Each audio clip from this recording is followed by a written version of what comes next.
জাতীয় সড়কের ধারে রাশিয়ান দিদির চায়ের দোকান, আর 5টা নেহাতি চায়ের দোকান ভাবলে ভুল করবেন।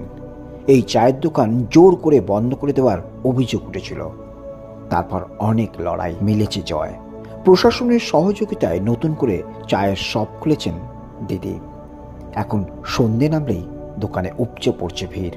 হাওড়ার সেই ভাইরাল রাশিয়ান দিদির চায়ের দোকানে আজ ভিড়টা দেখুন, সন্ধ্যে থেকে উপচে পড়ছে ভিড়। বহু মানুষজন এসেছেন এইখানকার চা। আসলে ইনি প্রথমে ছিলেন অঙ্কুলাটির কাছে, তারপর সেখানে দোকান বন্ধ হয়ে যাওয়ার পর এখানে করেছেন, সেটা একটা অন্য পার্ট ছিল। এখন সরস্বতী বীজের ঠিক পাশেই এই চায়ের দোকানে এখন বিকেল পর থেকেই কার্যত উপচে পড়ছে ভিড়। আর এই চা কিন্তু স্বাদে অন্য চায়ের থেকে কিন্তু অনেকটাই আলাদা। আর এই যে ভিড়টা দেখতে পাচ্ছেন, এই সমস্ত মানুষজন এসেছেন শুধুমাত্র চা খেতে এবং চায়ের স্বাদ নিতে। চা তো বিভিন্ন জায়গায় খাওয়া হয়, কখনো ট্রেনে, কখনো বাসে, কখনো বা আড্ডাখানায়, কিন্তু এখানকার চা অন্যদের থেকে একটু হলেও তফাৎ হয়েছে। কল্যাণাধিকারী, আমতারা। মাঝে মাস তিনেকের বিরতি নিতে হয়েছিল। এবার অঙ্কুরাটি থেকে 2 কিলোমিটার সরস্বতী বীজের দিকে গেলেই ঠিক সরস্বতী বীজের কাছেই নতুন চায়ের দোকান। চায়ের টেস্ট করলে অদ্ভুত অনুভূতি মেলে বলছেন অনেকে। আন্দুলের তরুণী পাপিয়া ঘোষালের নিজস্ব ব্র্যান্ডের চায়ের স্টল টি আমতে আমতা 24/7 পৌঁছেছিল। ম্যানেজমেন্টের স্নাতক পাপিয়ার মিষ্টি ব্যবহার এবং বিশেষ ফ্লেভারের চায়ের জন্য তার দোকানে প্রতিদিন ভিড় উপচে পড়ছে। সবটাই সম্ভব হয়েছে সোশ্যাল মিডিয়ার প্রচারের দৌলতে। তার জন্যই দূর দূরান্ত থেকে লোকজন ভিড় জমায়। 16 নম্বর জাতীয় সড়কের ঠিক পাশেই একদিকে সৃজন ইন্ডাস্ট্রিয়াল লজিস্টিক পার্ক, আর তার ঠিক উল্টো দিকে হচ্ছে এই দিদির চায়ের দোকান।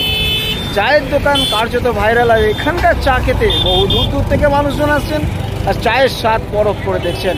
এটাই ওনার একটা পরিচয়। মাস তিনেক আগেই হুমকির জেরে অঙ্কুরাটির দোকান বন্ধ করে দিতে বাধ্য হয়েছিল। কিন্তু তাতে কি, যে মেয়ে লড়তে জানে, লড়াই করে জিততে জানে, লড়াইয়ের ময়দান থেকে সে কি সরতে পারে? অঙ্কুরাটি থেকে আলামপুরের দিকে 2 কিলোমিটার দূরে সরস্বতী বীজের কাছে 16 নম্বর জাতীয় সড়কের ধারে রাশিয়ান দিদি পাপিয়াদির চায়ের দোকান, পাশে সরস্বতী বীজ বাসস্ট্যান্ড। পাপিয়ার কথায় আমার অনেক স্বপ্ন আছে এই টি আমাকে নিয়ে। আমি ম্যানেজমেন্ট পড়েছি, তারপর চাকরি করেছি, মডেলিং করেছি, কিন্তু নিজের স্বাধীন ব্যবসা করব, কারো অধীনে থাকবো না। আমার দোকান বন্ধ করে দেওয়ায় 2জন কর্মীকে 3 মাস টাকা দিতে পারিনি। প্রশাসনের সহযোগিতায় আবার দোকান খুলতে পেরেছি। এর জন্য প্রশাসনকে অশেষ ধন্যবাদ। খুব ভালো চলছে। অ্যাকচুয়ালি আমি চিন্তা করেছিলাম কি যে মানে আমার যে শপটা হবে সেটাতে কোনো পার্টিকুলার, আমার তো চা সিগনেচার আছেই, তার সাথে সাথে আমি চেয়েছিলাম কি যে এর থেকে আলাদা একটু কিছু করব। তো যেহেতু আমাদের প্রকৃতিটাই এরকম, কখনো ঠান্ডা কখনো গরম, তো আমিও চাইছি কি আমি কোনো পার্টিকুলার কোনো ফুড আইটেমে স্ট্যাক থাকবো না, যখন যেরকম হবে যাবে। আর চা কনস্ট্যান্ট চা থাকছে, লস্যি ফাস্সি এগুলো সব আসবে। পাড়াগাঁয়ে যখন রিলস ব্লগ বানানোর জন্য মহিলারা এগিয়ে আসছেন, সেসব আপত্তি উড়িয়ে চা হাতে রাশিয়ান দিদি। তার চায়ের এই দক্ষতার জন্য দূর দূরান্ত থেকে হাজারো মানুষজন তার দোকানে ভিড় জমাচ্ছেন। রাশিয়ান দিদির চায়ের দোকানের সামনে থেকে কল্যাণাধিকারী, আমতা 24/7।